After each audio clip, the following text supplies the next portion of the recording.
This is Optimal Living Daily, episode 1926, Stoicism and Cultivating a Simple Living Mindset by Seth Carter with the Good Life Manifesto.com. And I'm Justin Malik, your very own personal narrator today and every day. It's not a typical podcast. There are no interviews, and it is short, almost always fewer than 10 minutes. With that, let's get right to today's post and start optimizing your life. Stoicism and Cultivating a Simple Living Mindset by Seth Carter with the Good Life Manifesto.com. Simple living. This is a lifestyle with a broad range of expression and practices, all with the goal of simplifying one's life. To some, that means getting rid of most of what they own and living the life of a minimalist. Others, however, may focus on developing self-sufficiency and growing their own food on a homestead. I seek a simpler life in order to find a better sense of balance in my life. Simple living is sometimes taken up as a spiritual endeavor for health or financial reasons and for many other purposes. The various ways of pursuing a simpler life may not all be the same, but generally, there are some universal ideas about where to start when someone decides to begin simplifying their life. To begin with, it's best to take a look at what you may consider to be essential in your life, your relationships, wealth, goals, possessions, and then reevaluate your relationship with those things. That is the simple living mindset, and it's all about the essentials. The ancient Greek philosophy of the Stoics put much emphasis on the importance of simplicity and had many practices that kept Stoic philosophers mindful of what is essential to living a good life. Let's take a look at what Stoicism has to offer in cultivating that mindset essential for simple living. The dichotomy of control. Quote, "We are responsible for some things, while there are others for which we cannot be held responsible. The former includes our judgments, our impulse, our desire, aversion, and our mental faculties in general. The latter include the body, material possessions, our reputation, status. In a word, anything not in our power to control." Epictetus. The most fundamental of Stoic principles, the dichotomy of control, teaches us that of the various things which we ought to hold ourselves responsible for, none reside outside of our own minds. It teaches us that we must be able to differentiate between that which is within our control and that which is not. While being such a simple teaching, it is also one of the hardest principles to practice consistently. The mind is the source of all judgments, of all impulses, and of all desires. It can easily lead us to misjudge things, avoid that which is good, and desire what we can't have. The mind can easily mislead us into stressing out over things that we shouldn't waste our energy on. So how can the dichotomy of control help with developing the right mindset for a simple life?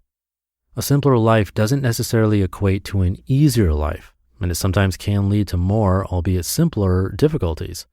Plans fall through, possessions can be broken or stolen, relationships change. Putting this principle into practice allows us to examine these events and decide what is worthy of our attention. Consistent use of this principle leads to decreases in stress and easier decision-making. It helps us to better understand our emotions and why we feel what we feel in any situation, and then allows us to decide whether or not we really need to worry about whatever it is that is causing so much distress. Take relationships, for instance, and how a change in your lifestyle can cause some pushback or tension from friends, relatives, and even strangers who don't understand or agree with the changes that you choose to make in your life. Perhaps you tell a relative that you have decided to pursue a simpler lifestyle and forgo living a life of consumerism most commonly seen in American society today, and they offer criticism. "You're getting rid of your things? What a silly thing to do. You're going to regret you did that before long."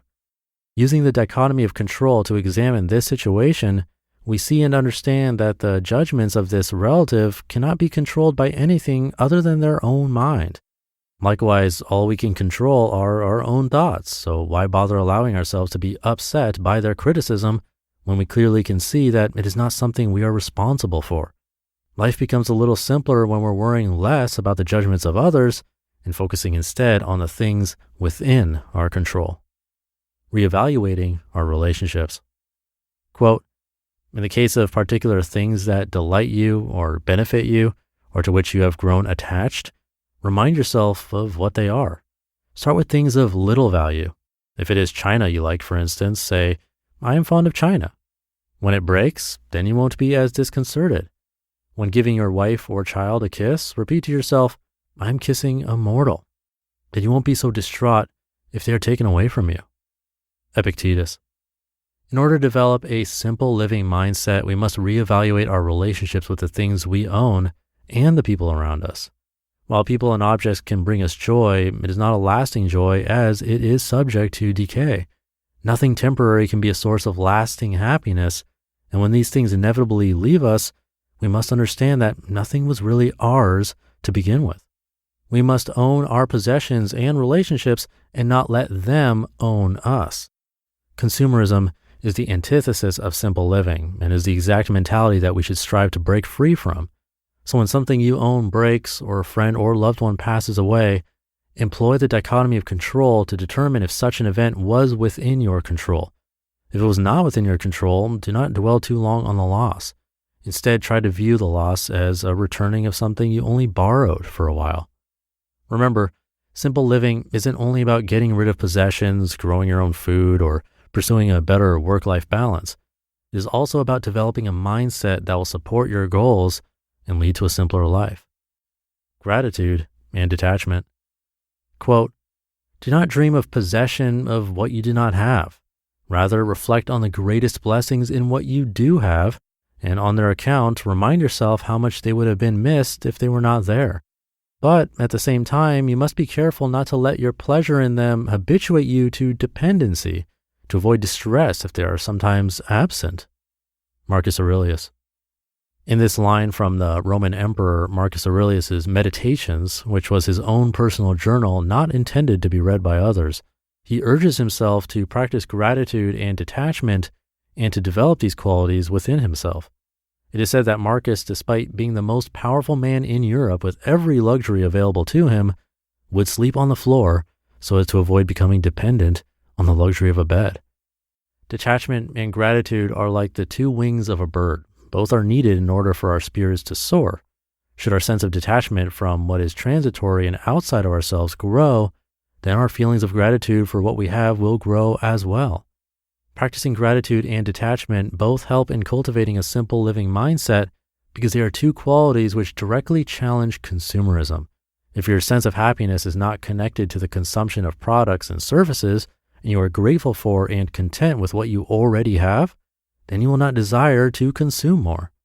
This then leads to a decrease in the desire to consume, greater frugality, a greater appreciation for the little things, and higher overall satisfaction with life. Conclusion. These principles that I have drawn from Stoic philosophy have been a boon to my search for a simpler life and have helped me to understand what is essential to me and what is not. I've also found myself spending less time worrying about things that I can't control, accepting problems as they occur, and directing my energy to more productive purposes. While Stoic philosophy may not be for everyone, it is a very practical philosophy that focuses on how one should live a good life. I hope that you are able to find such a life with the help of this philosophy.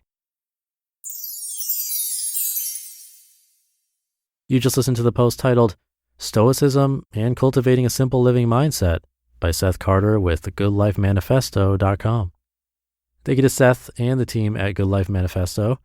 If you're into minimalism, Stoicism would likely be right up your alley. Both Epictetus and Marcus Aurelius would be great places to start if you're interested, especially Meditations by Marcus Aurelius, which you heard in this post.